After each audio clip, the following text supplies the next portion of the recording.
In this video, we're going to talk about how to find the equation of the regression line through a set of two pieces of two variables of data.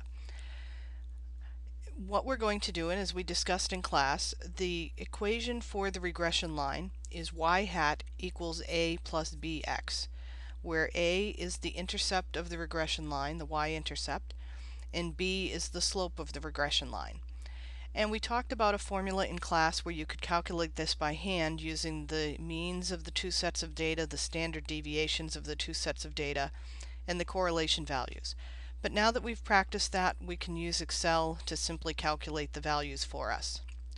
So I'm going to be doing this example with problem 5.3 that we did out in class.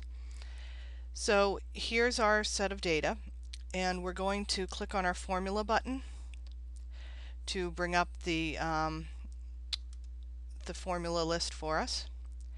And we know that we're looking to do a regression line. So if you're not sure what formulas to use, let's type in regression line to see what options we have. And the options that it gives us, we have several of them. Now keep in mind the 2 points, the two pieces of data, the two pieces of information we're looking for are the slope of the line and the intercept of the line, because at that point we know we can write the equation of the line.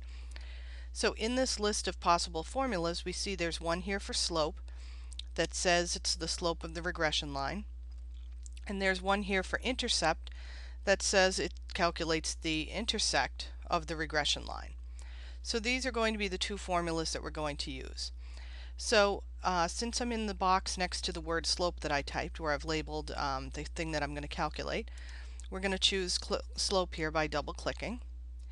And now you see it's asking us for the known x's and the known y's. So the first thing we have to determine for our particular example, coral growth and average sea surface temperature, is which ones are the x's and which ones are the y's. So as we think about this, coral growth depends on the sea temperature at the time. So therefore coral growth is the dependent variable, or the y variable.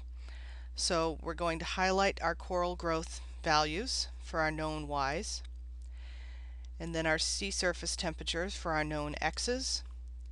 Hit OK, and now we see that we have a slope of negative 0.33. And we're going to follow the same steps but now using the intercept formula. And it's going to ask for the same values, known y's and known x's. And you do have to be very careful that you use the same x and y values and that you identify these to begin with. And clicking OK, we get our y-intercept. So now we can actually write our regression equation using those values. So I'm going to type the regression equation here. I am not going to put the little hat over the y because that's a little complicated to do in a short video here. So I'm just going to put this in red. So our equation is going to be y hat equals a, which is the intercept, so 12.38, plus bx, and b in this formula is the slope, and since it's a negative slope we're going to actually change that to minus 0.33x.